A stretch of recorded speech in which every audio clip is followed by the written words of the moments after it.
Right, hello. It is currently around 7 o'clock on Thursday evening, and I'm having my tea, which doesn't seem very healthy, but whatever. And I want to do a little thing on Hunger Games Sunrise on the Reaping, because all I've done all day is bloody binge watch loads of videos of it on YouTube and then watch Taskmaster. So, you know, it's been a very productive day and a very productive week, I must say. And that rhymes, yes. So I spent my Easter weekend, mainly Easter Sunday, essentially reading the rest of the Hunger Games, which felt fitting, as it were, just with all the bullshit happening in the world right now, and the Hanging Tree being such a protest song and stuff like that. Just yeah, anyway, but yeah, I didn't take notes in the actual notebook, but I did take, oh god, I could get rid of that actually. Are you coming to the tree? See, I've been bloody singing it non-stop. So essentially all of that is from my book. I should have really annotated it or put little tabs in it, but whatever. So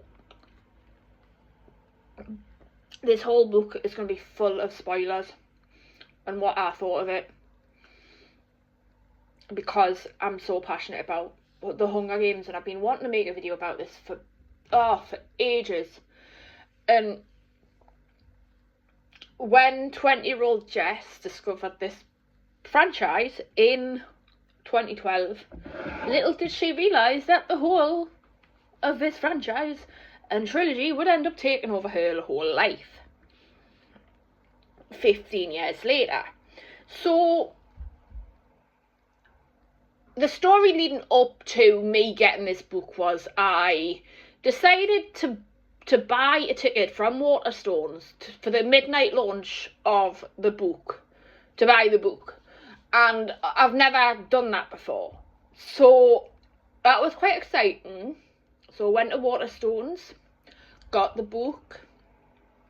You know, you got like a little tote bag, and you got a little pin which is on me thing there of the Flint lighter, and essentially made like a little scrapbook of the night and stuff. So that was like 18th of March. Was it the 18th of March? I can't remember. Yeah, it was the 18th of March. And then that happened, and then that was such a wholesome experience. It's going to be one of the highlights of the year for me, without a doubt. And then you know, I came back, and then my brain just couldn't really process it, and then couldn't really get to sleep very much and stuff like that. And then it took a couple of days for us to start reading it, because that's how my brain is. And then now we are 3.5 minutes in, and I am finally going to get onto the fucking spoilers. What I thought of the book in general, did I write down what I actually thought? Bloody broke my heart, that book did. Yes, bloody broke my heart, that book did, yes. It was harrowing, that book in general, in my opinion. It was, oh my god, it proper gets to you. I kept on sending my friend Gary like excerpts of the book and that, and it was just certain little quotes, oh my god, which I will get to in this in here, because I swear to god, I just want to talk about it. I'm just gonna go off what I've wrote in here, because I'm not like BookTube, BookTok, whatever it is, or Bookstagram or Booksky or whatever. I'm just a girl who bloody reads books and can't really process it very well, so has to bloody therefore annotate in a bloody notebook from Morrison's. I mean, yeah. So yeah, I'm 3 pages in, and it's a first person perspective from Hamish's view. So as per usual, with every Hunger Games book, I don't think a lot of people realise this, but when you get a Hunger Games book, it is a from a first person perspective in the present tense. And that's why I love Suzanne Collins' way of writing so much. It makes you think. It makes you feel like you're in the moment. Whereas with Harry Potter, it was always third person's perspective, and she's a bitch anyway, and she's a fucking transphobe. J.K. Rowling. But with Suzanne Collins, she writes when she wants to say something. And essentially, this book does say a lot about AI, and do you know what? I'm gonna get the book. I'm just bringing you with us, and then, yep. Welcome to Jess Fielden's vlogs. Where are we? Oh, come on, where are we? Oh. Are you coming to... I'm not starting to any bugger off. There we go. Right. Anywho. You think that this was better prepared? But that is the front cover. It was hardback. I would love the paperback because I'm much of a paperback person myself. But paperbacks do. Right. And then we'll have the tote bag as well. You are coming with us, whether you want us to or not. No cuts, no anything else. And I swear to God, if my bloody iPhone whinges, because I got no fucking... Right, anyway, right. Yeah, it touches on AI. It touches on AI a little bit in here, actually. In the bits that they do beforehand. See, it says here, in here. So a lot of it is about AI and propos and how propaganda can, fuck things up. So, all rights reserved. This book is sold subject to the condition that it shall not, by way of fraud, be hired out or otherwise circulated in any form of binding or cover other than that in which it is published. No part of this publication may be reproduced, stored in a retrieval system, or transmitted in any form by any means. Electronic, mechanical, photocopying, recording, or otherwise, are used to train AI technologies without prior written permission of Scholastic Limited. Oh my God. Not on my vlogs. When Fielden Films, Jessica UK 91, whatever the bloody channel wants to be called now. My vlogs are never, ever edited because I'm too fucking lazy, and I'll mostly film them on my phone now, on my iPhone 13. And that is getting covered in jam. Mint. Anyway, I lost my train of thought there because someone called us and my brain just sort of like didn't know what it was doing. But yeah, anyway, basically I was talking about AI and stuff like that beforehand, and how AI can be manipulated into propaganda. And I think that is a lot of what this story is about, essentially, minus the the kids getting killed and stuff like that. So in the beginning of the book, you've got 4 quotes, and these 4 quotes, I haven't really read these properly actually. All propaganda is lies, even when one is telling the truth. I don't think this matters as long as one knows what one is doing and why. George Orwell. Love that. Love that so much. I love how, like, one of the main reasons why I had to come off Facebook in January was because it was just becoming fucking an oligarchy of Donald Trump and pro-Trump and all of this and MAGA and fucking Fox News and everything like that, and how Suzanne Collins writes that into this is fantastic. Like, there's certain bits, I think kind of wish I did, I mean, there's just certain things in here, like, in here, so it's just great. Anyway, so a truth that's told with bad intent beats all the lies you can invent. William Blake. Now, oh, I need to write that down. Oh, I love that. Welcome to Jess's Brain again. I really like that. I really like that. Sorry. I did have a commonplace book for these, you know. And then what ended up happening was I ended up getting so mixed up. I fucking, oh my god. I love that so much. I need to write that down, actually. Oh. Right away. Oh my god. I love that book. Anyway. You know what, my brain would love to cut this out, but I'm not. Truth that's told. I'm gonna actually circle that. That's told with bad intent. I don't know if that's from a poem. I feel like it is. Beats all the lies you can invent. Now, with the way life is at the minute, the way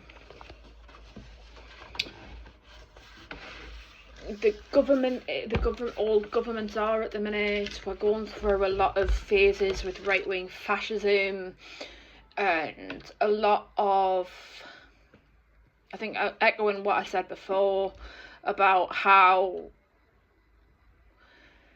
all of the social medias are now becoming an oligarchy of Trump, basically, and it's just, you know, they drink the Kool-Aid of Trump, and in this book they drink the Kool-Aid of Snow, President Snow. Lots of parallels, lots and lots and lots of parallels, and it's very scary, and I think that's why it's still affecting us.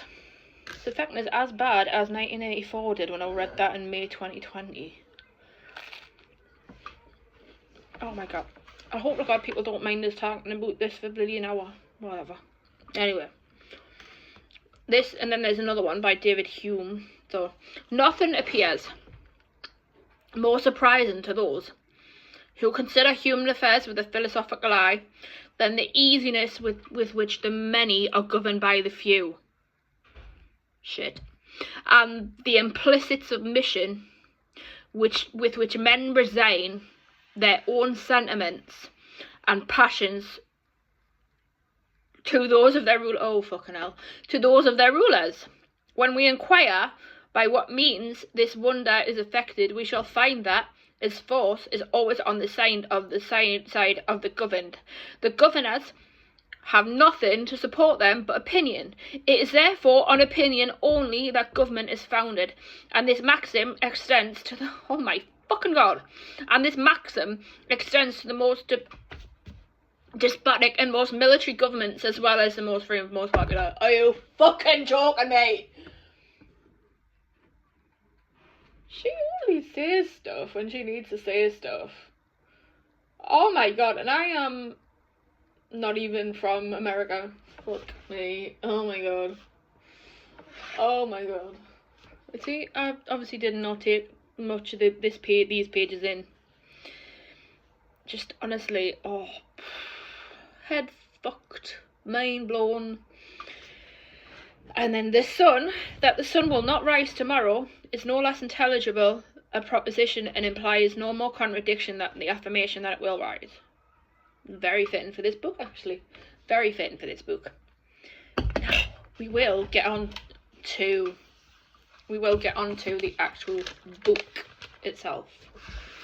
And she's yapped on for 45 fucking minutes about this. I don't know how to do this actually, because I think I'm just gonna bloody blurt it out. So basically, I wrote as I went along. Wrote down notes as I went along, sort of annotated it a little bit in here, but then mostly annotated it in here. It's in about 20 different colours. And pencil, if I can understand it. So basically, obviously this is set on the 50th quarter quell, and so the second quarter quell, fucking hell. So yeah, so I'm 3 pages in, and it's a first person perspective from Haymitch's view. So Haymitch is 16 in this story, and there's a lot of parallels between him and Katniss. She was 16, he was 16 on the Reaping, but what a bastard of a day to have your birthday on.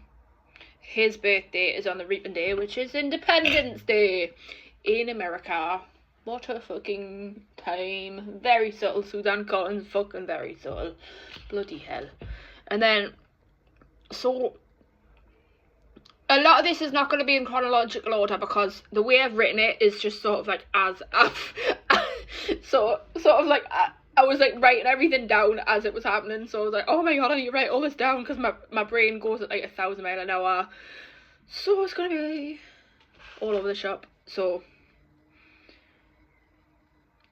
basically, Haymitch goes out with a lassie called Lenore Dove. Sounds like it is a fabric conditioner. It is not a fabric conditioner. She's part of the covey, but it does sound like she'll give you a clothes a squeaky clean finish if you bung some of it in the washing machine. But no, her name. Shut up, Jess. Her name is Lenore Dove. Sounds like a fucking soap, but it's not. So basically, will you shut up? So basically, the Everdeen's are part of the covey. So the Everdeen's are part of the covey. We don't know if Lenore is distantly related to Burdock Everdeen, sorry. So Lenore Dove Bed is like a descendant of the Everdeens, so it's like cousins twice removed or something. But my theory is Lenore Dove is Maud Ivory's daughter in it, not Lucy Gray. So we finally do actually find out the names of the Everdeens, the mom and dad. Astrid Everdeen is the mom, so Mrs. Everdeen is the mom, and then Burdock Everdeen is the dad. So Astrid and Burdock. So there you go. So Haymitch and Lenore Dove are together, and then Haymitch has a mum and a brother has a mum, I can't remember the mum's name, and then he has a brother called Sid, who's younger than him, and then he's obviously got a girlfriend called Lenore Dove, and they basically like are together, and Haymitch has a job drinking liquor. No, he makes the liquor that the peacekeepers drink and stuff, and he basically just like, that should give you a clue. Sorry, my brain is just gone. Do I cut this out? No, I don't.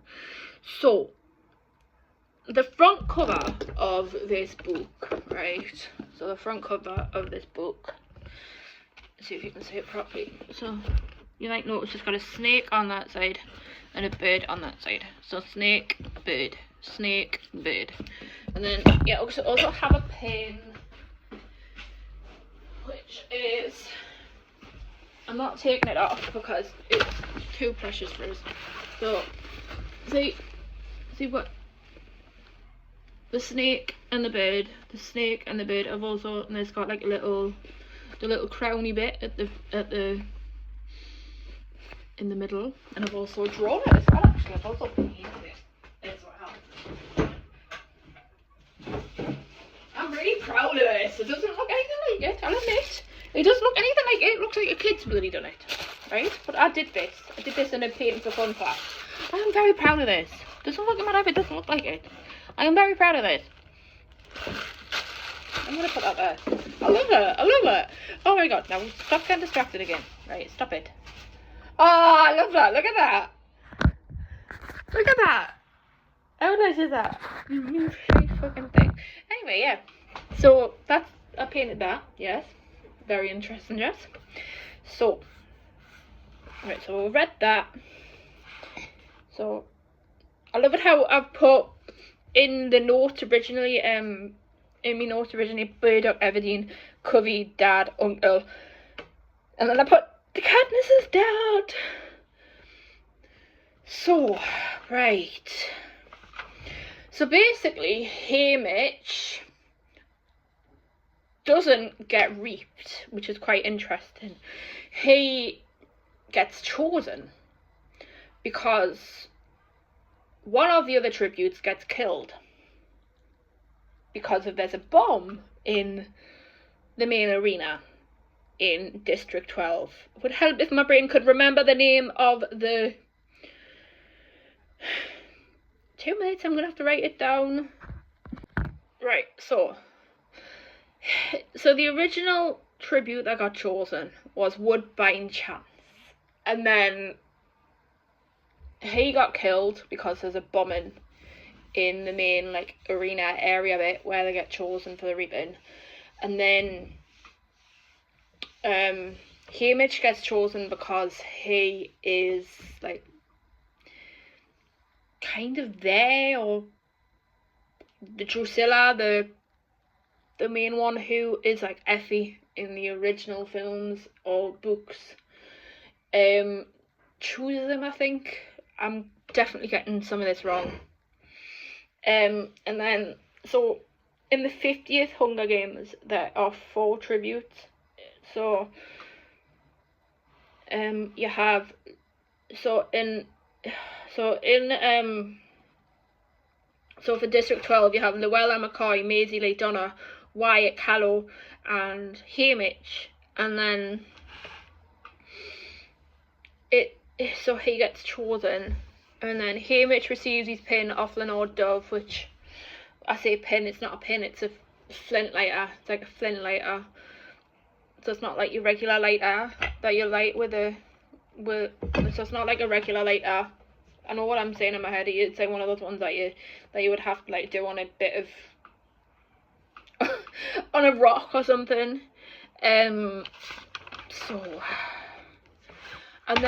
So he gets chosen, and then and then it's unexpected, and then they get to say their goodbyes, and then Plutarch is in it. So very young Plutarch is in it. He isn't the head games maker, he is the one that controls the narrative. He's like a cameraman. And then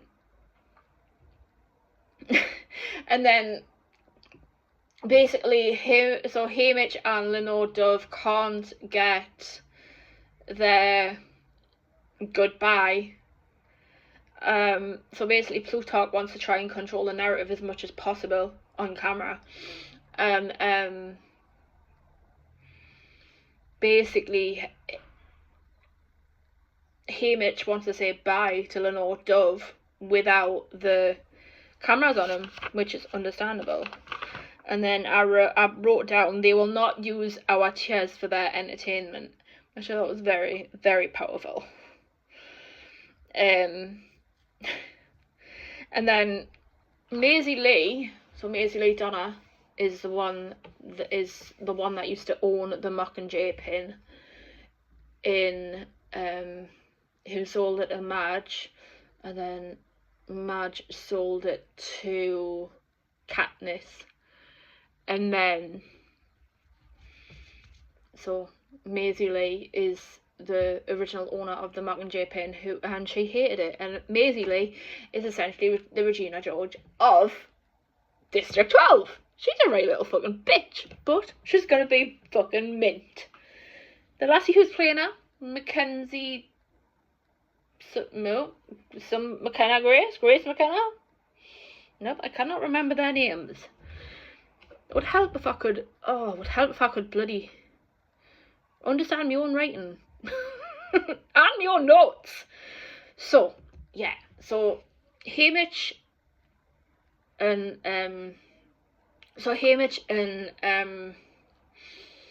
all the other tributes get put on the train with Plutarch, and then they get introduced to their stylists.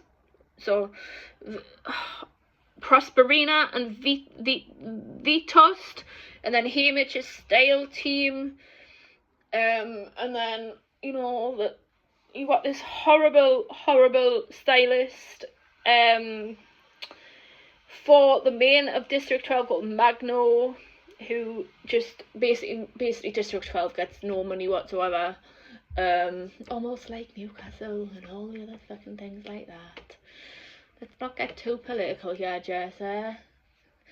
But that's the whole point of this book. The thing is into politics. That's like north-south divide kind of thing.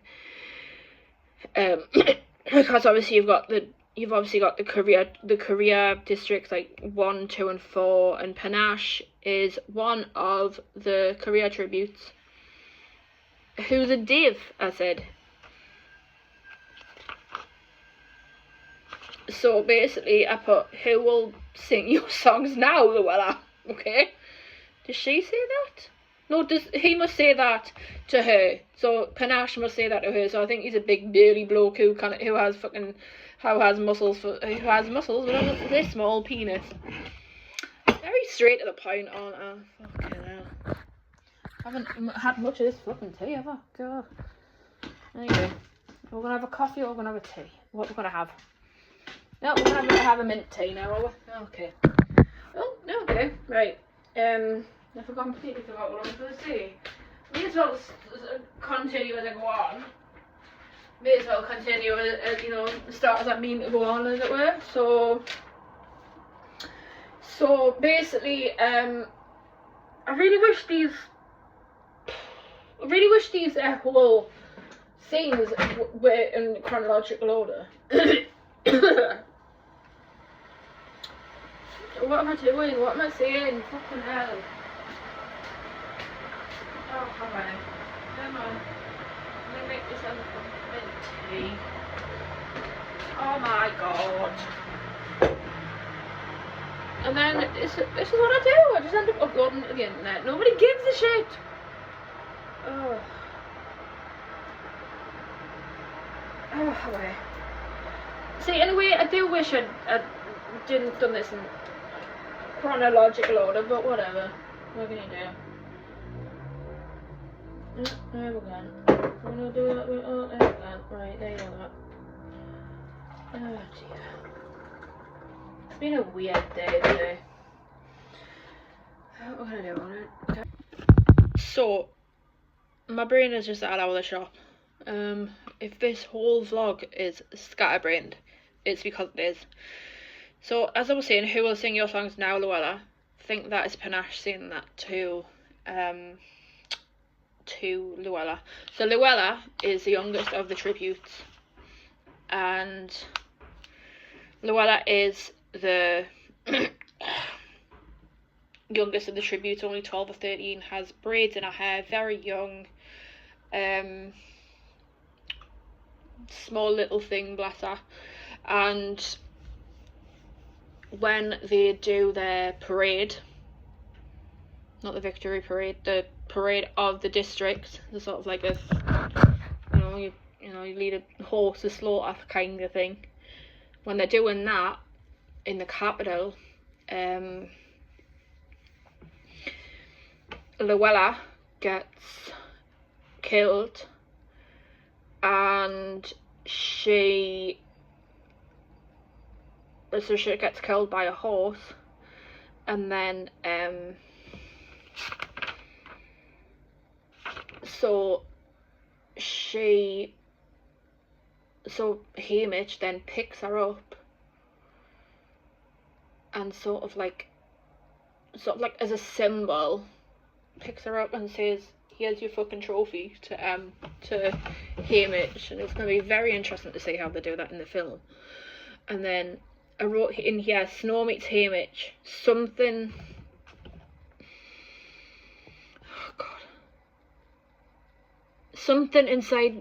seeds inside me, and I think you are on a high horse, mister, and someday someone will knock you off it straight into your grave, foreshadowing Katniss, I said. So yeah, so basically he hands Luella up as a trophy, like you could say she was dead kind of thing, but she can then get replaced by a fucking body double. Oh, no. So again, it's going to be interesting to see how they end up doing that in the film. So, in the book, they don't have any mentors yet. But then you realise that it's Wiress and Mags. So Wiress and Mags, they're all in the 75th Hunger Games.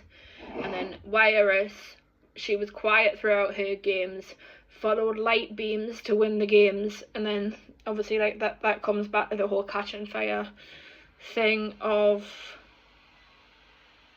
you know, flames and that. That'll be a big clue in a minute.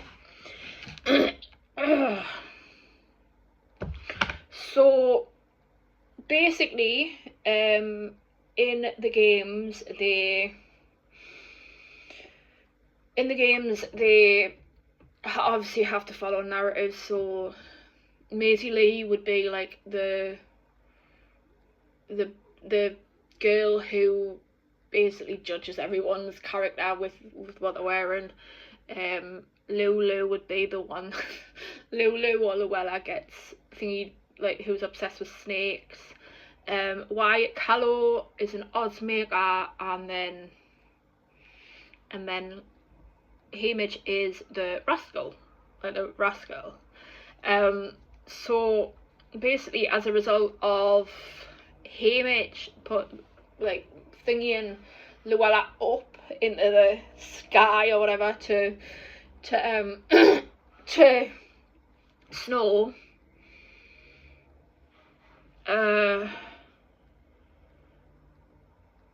I mean, I'm just trying to read what I've wrote, and I'm trying to make sense of it. The arena is just a killer machine, a killer machine. It's possible that outsmarted, and I think that would be, so Beetee is in this as well. Now, Beetee's son is in this. Ambert. And then, so it's just, it's horrible, man. It's horrible. And for some reason I wrote Little Round Mirror, and I think that might be to symbolise how Lucy Gray won the games. Seven is an ally, Ringina,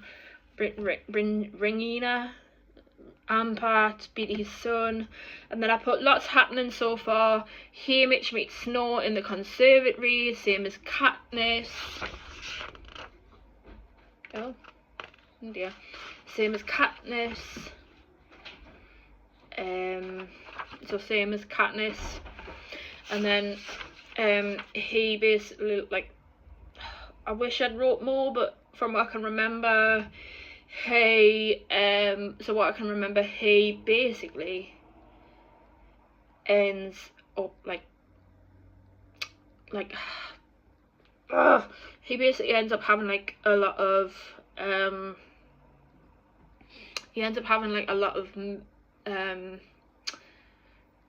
he basically ends up coughing up blood. He seems to cough up blood a lot with President Snow does. And then because Haymitch played that game of like almost handing Luella as a trophy, basically Snow likes to play games with the fucking tributes, and then he essentially brings Lulu as a body double. So games are full. So basically, obviously, Beatty is there to sort of like tell Haymitch about the games. So games are full of nuts, water, and explosives. Beatty warns Haymitch to protect Armpat. It's just, I hope I'm making sense here. If I'm not, then I might upload this, I might not. It's a very confusing plot. Like, I'm still trying to process it. I'm still trying to process a whole lot. It makes so much sense to me. Then I put Lulu as a body double. Then I put fuck you, Suzanne Collins. Head game maker, Faustina Griffin. And then, what is Lenore Dove's secret towards Maisie Lee? So, I don't know. So basically there's like some arguing going on between Lenore Dove and Maisie Lee and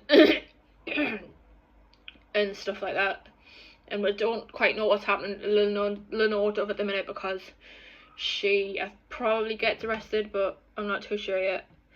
So now we're okay. So we're on to the ratings now, where you get like what you're on, the odds and stuff, and then Haymitch gets a 1, which is like the lowest you can get. So compare that to what Katniss got, which was 11, and then what Haymitch got was a 1. So the similarities are there but different. And then, but he's going to use that to his advantage, and then and then Effie comes into it. So Effie Trinket comes into it,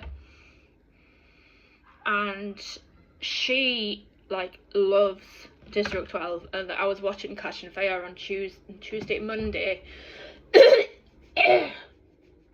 and the gold things come into it in Catching Fire, and then I was like, oh my god, fucking mind blown. Right, I'm trying to get rid of it.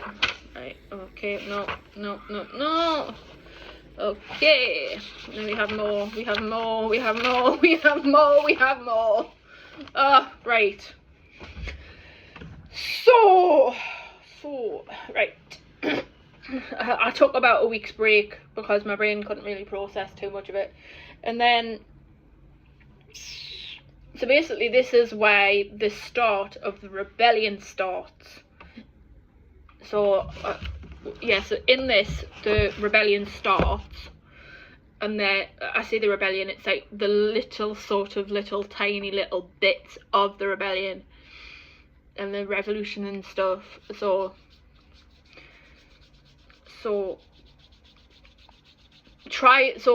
Haymitch, so they're trying to start a rebellion with Plutarch, Haymitch, and Beatty. And then Plutarch says, you should know that despite appearances, a desire for freedom is not limited to districts. They huddle together for the last time. So like, this is when Haymitch, Luella or Lulu, and then so Haymitch, Lulu, and then Wyatt and Maisie Lee all huddle together, and it's sort of like a little group hug and stuff like that. And oh my god, what the fuck, Jess? Right, I'm forgetting like a lot of major plot points. What the fuck, I'm forgetting a lot of major plot points. This is how my brain works. So basically, how the fuck did I just skip all of that? How on earth did I skip all of that? Because I was right. So basically, in the book, they try and get an alliance going with 7, 8, and I'm not sure about 9. But they try and get an alliance going with a few of the districts that aren't the Koreas. So they call themselves the newcomers. They got the Koreas and the newcomers, and basically Haymitch doesn't want to put that pressure on himself to like have all these allies and stuff like that. He doesn't want to put that pressure on people to not kill them and stuff. Obviously he's had an affliction towards Armbat and all the other little kids in District 8 and District 4 and all the others, and so that was a major plot point that I completely forgot to mention. So, and I feel like I forgot to mention like Maisie Lee's so Maisie Lee's strength is making like necklaces out of different making like necklaces and different knots out of nothing basically. And you got Wyatt, who's the odds maker, who does like lots of odds and stuff in the games, and then Lulu, who Haymitch calls Sweetheart, and then obviously they all huddle together at the end, and it's going to be interesting to see how they do that as well in the film. I'm losing my fucking voice here. So, I literally can't remember where I'm up to, how long this is going to be, but I'm going to put a load of little thingies on. Oh, we've got all of these to go. So, we have the actual game. So, I am intrigued to see how they're going to do the actual game. This is going to be quite intriguing. Wait there. I'm missing something, aren't I? I'm missing something because Plutarch lets. There's another thing where Plutarch gets Haymitch to have one last phone call with Lenore Dove and stuff like that, and it's very sad. So we'll see how it goes. So the actual games are a reflection of District 12 in the 10th Hunger Games, where Snow makes sure he gets sent to District 12 with Lucy Gray, and then he basically like, you know, falls in love with her, and then he's a complete and utter narcissist and stuff, and she's absolutely afraid of him. And then so the whole of the 50th Hunger Games is based on that.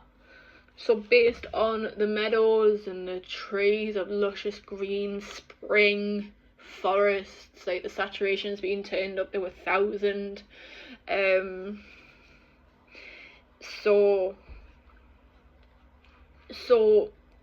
one of the things that Wiress and Mags, another thing I forgot to say about Mags is that obviously she's from District 4, and then she's a great swimmer, so yeah, so lots happening there. So so one of the things I think that Wiress said to him, says to him, first avoid the slaughter, get weapons, look for food, water, find food and where to sleep. And then so during the bloodbath, where in the beginning, you know, where they're all trying to get all of them trying to get the things at the beginning, where they're getting all their equipment, and where all of them die essentially in the beginning. Haymitch gets a backpack filled with apples, eggs, spuds and charcoal.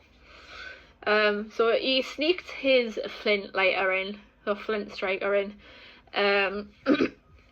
He's he's boiling and stuff like that, and the water is poisonous.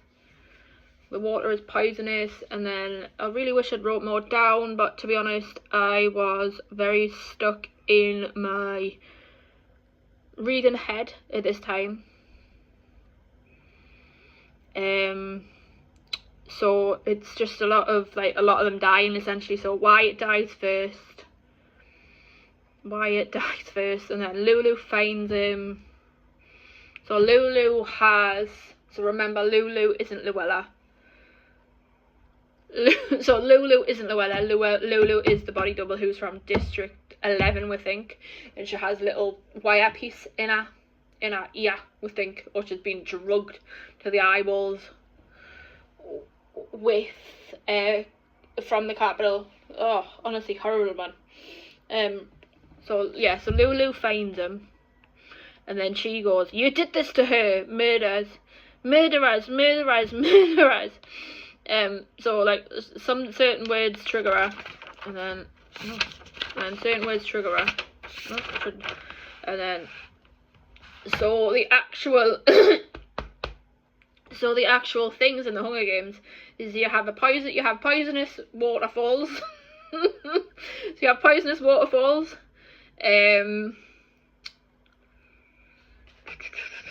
So genetically engineered bats. Porcupines with with a little quill, with their little quills, and they're poisonous. And then you've got carnivorous squirrels. It's horrible, honestly. It's fucking brutal, man. Honestly, I'm reading all of this, and it's like, I'm reading all of this, and I'm like, oh my god. I tried to write as much as I could about it. So, right, so so there's a ton of water. So hang on. So yeah, so you have stinging butterflies, and then Ambat finds them. They need to get to the portal for Mutts to be exploded. So basically, Beatty is there to basically Beatty is there to try and sabotage the games. So he's there to sabotage the games with Haymitch. So obviously Haymitch is going to know about all of these plans to basically like tell him all the secrets and stuff. And obviously with Beatty being a genius in like electronics and technology and stuff, he has told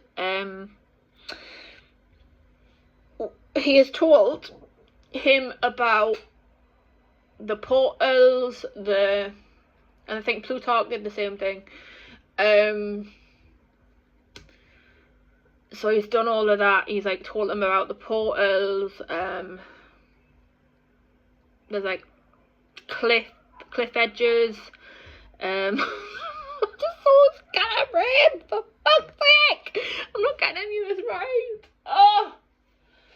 So I'm doing this from memory. So like we're like 4 days later. So, and I wish I'd wrote more down, but. So basically, obviously, you've got the rebellion and stuff like that, and this is planting the seeds of the rebellion, and so Plutarch tells Haymitch about what's happening in the games, as well as Beatty telling him what's happening in the games. So obviously he knows all about this. It's, oh god, so fucking convoluted, man. So fucking convoluted. No wonder I'm getting so distracted, and my brain's just sort of like going like, what the fuck am I doing? So yeah, so going back on, so yeah, Amber finds him. They need to get to the portal for Mutts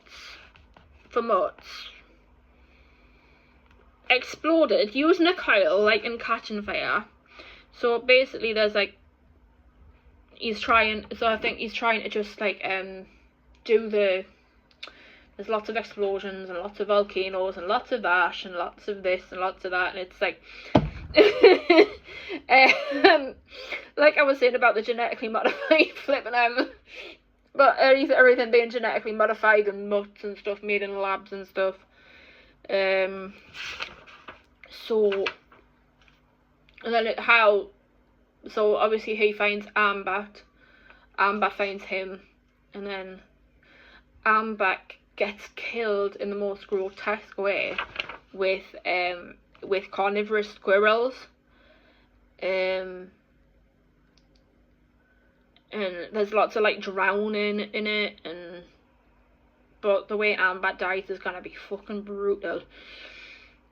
Carnivorous squirrels go for Ambat, and all you see is like a complete skeleton of Ambat.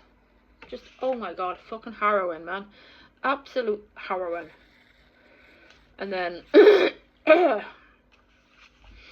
and then I put He's Suffering. Then I put Volcano Sings that they hang the man. Okay.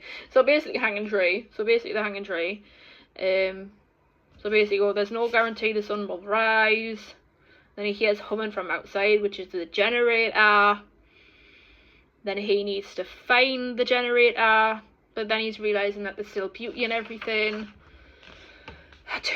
I do apologise about this whole fucking thing being very, very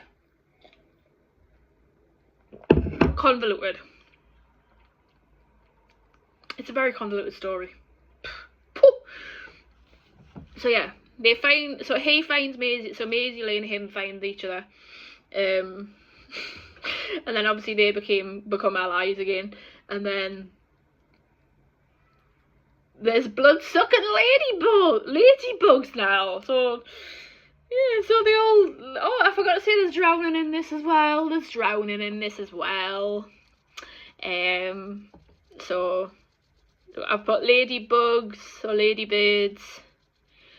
Now you got porcupines, gold and silver and bronze quills. So like pew pew pew pew. Probably a symbol for Katniss and her fucking arrows. Pew, pew, pew, pew. And then you'd sort of like get them as like distorted baby sounds, and everything's sort of like sunny and sparkly, and everything kills you. So like even though the saturation is thingied up to like 1,000, they bloody kill you. Everything kills you in the fucking Hunger Games, including yourself. Fucking hell. Oh wait, I've still got another way to go. 2 minutes. 2 minutes. Right, I've had to come upstairs. I'm gonna have no voice by the end of this. I've got no fucking clue what I'm talking about. Right, so where did I get up now? Okay. So Maisie Lee finds everything. They find each other, and make sure they don't use our blood to paint their posters. Very powerful quote of make sure they don't use our blood to paint their posters. Oh, honestly, I love that quote because of what's happening right now and like just everywhere. Just very beautiful quotes. Just honestly. And then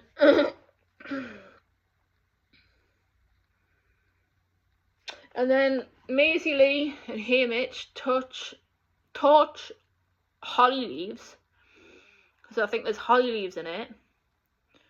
And then there's obviously like this is where probably the volcano and that comes into it. But eventually Maisie Lee dies because of deadly geese. So in the beginning of the story, Lenore Dove basically takes care of geese, and it's one of the things that Haymitch knows her for. So because of that, Lenore, because of the whole symbolism with the geese, Maisie Lee dies because of the deadly geese. Oh god, it gets even worse than this. If you think it's bad now, it's gonna get even worse than this. I swear to God. So eventually he finds one of the other tributes called Welly, and he's like one of the lasting survivors, and him and Welly and like a couple of other of the tributes, like career tributes and that, and all the sponsorships coming from Beatty or Plutarch, because he's getting like a load of like sponsorships from other people, and he gets some chocolates, like some very fancy chocolates, or like we'll call them like Lindt chocolates or whatever. So he gets some like Lindt chocolates or whatever, and then he just devours them, but then gives the other tribute number one, who I can't remember the name of, a chocolate, and then that tribute starts crying because they're having like a little human moment of just like absolute humanity and stuff. And then it gets even worse than this, because Beatty was telling him about the bomb. There's like a bomb in the arena, and then he gets the bomb but doesn't really succeed because he's doing it by himself essentially. And whereas with Katniss and Peter and Katniss in the 74th Hunger Games, they have each other, and you know, they defy each other with the berries and stuff like that, and Haymitch tries to defy the regime of everyone of Panem by, sorry, my internet decided that it didn't want to fucking work. I just gave up. I'm getting tired now, can you tell? Oh, still another 4 fucking... No, I haven't got many more now, so obviously he wins it. He wins the games through torture and other things, like torture and other methods. And then he gets taken out and stuff like that, and then, you know, but he's trapped. He's depressed. He's in the living quarters of the victors, and then he becomes very depressed. He becomes very down, and he's always living off his buns, and all he's living off for about a fortnight or a month is like buns and milk that eventually goes sour, or bread that eventually all goes sour. And then he starts questioning the narrative of Lucy Gray, and Lucy Gray, is Lucy Gray still alive? Like, is Lucy Gray, who is Lucy Gray? We never found out about Lucy Gray. And then you get to the victory tour, or the victory sort of like winner parade, whatever. No, the party, and then Snow's manipulating the narrative so Haymitch looks like he's in the wrong.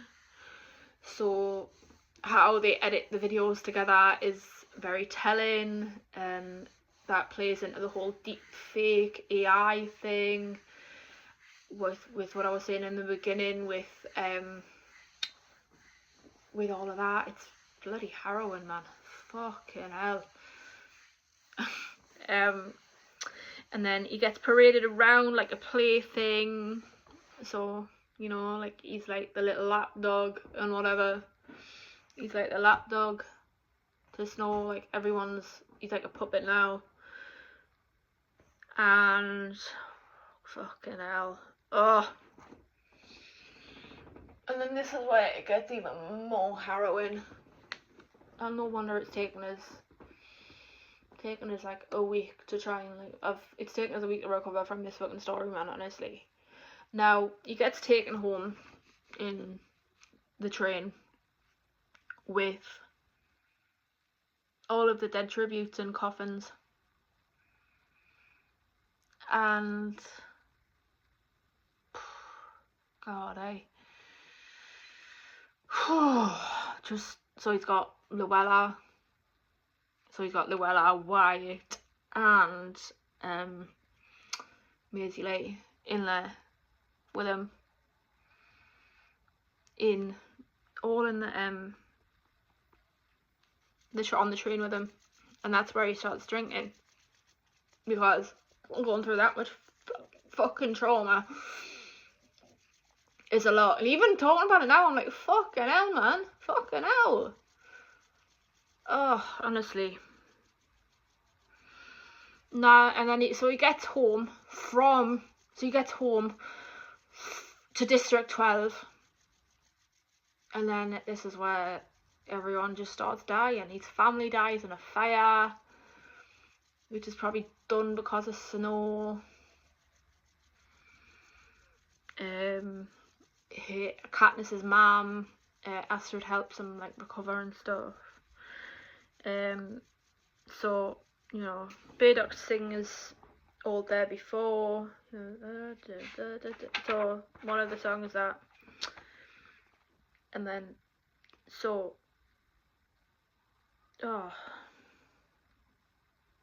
and then it gets even worse at the end, because Lenore Dove dies because of poisonous gumdrops, and because he gives her because she has poisonous gumdrops, and then she dies, and then it's just like this never-ending loop of just death and death and death and death and death. So everyone in his life is just gone. And do you know what? I'm going to read you the epilogue. I don't care. I'm going to read you the epilogue. I'm very upset about this whole fucking video being chaotic as fuck. Honestly, so basically, because Lenore Dove dies, he's trying to find the grave, and he tries to find the grave, and he can't find the grave, and he finds the grave, and he sits there for days and days and days, and then this then leads to the epilogue. Bloody hell. Oh, fucking hell, honestly, right. When Lenore Dove comes to me now, she's not angry or dying, so I think she's forgiven me. She's grown older with me, her face etched with fine lines. She's grown older with me. Like she's been living her life beside me as the years passed, instead of lying in her grave, still so rare and radiant. I fulfilled my promise about the reaping, or at least lent a hand, but she says I can't come to her yet. I have to look after my family. I first saw the girl at the Hob when she was just a baby. He's referring to Katniss there. And every time I read this back, I swear to God, oh, fucking God, they do this film justice, man. Honestly, Baydock was so proud of her. He toted her around everywhere. After he died in that mine explosion, she started coming alone, trading the odd squirrel and rabbit, tough and smart, her hair in 2 braids. Then remind me for all the world of Luella McCoy, my sweetheart of old. After she volunteered for the games, that nickname couldn't help but slip out. I didn't want to let them in, her and Peter. But the walls of a person's heart are not impregnable, not if they have ever known love. That's what Lenore Dove says anyway. I didn't want to have anything to do with their memorial book after the war. What use? What point? To relive all the loss? But when Burdoc's page came up, I had to mention him showing me the grave. After I felt compelled to tell them about Maisie Leigh Donner, former owner of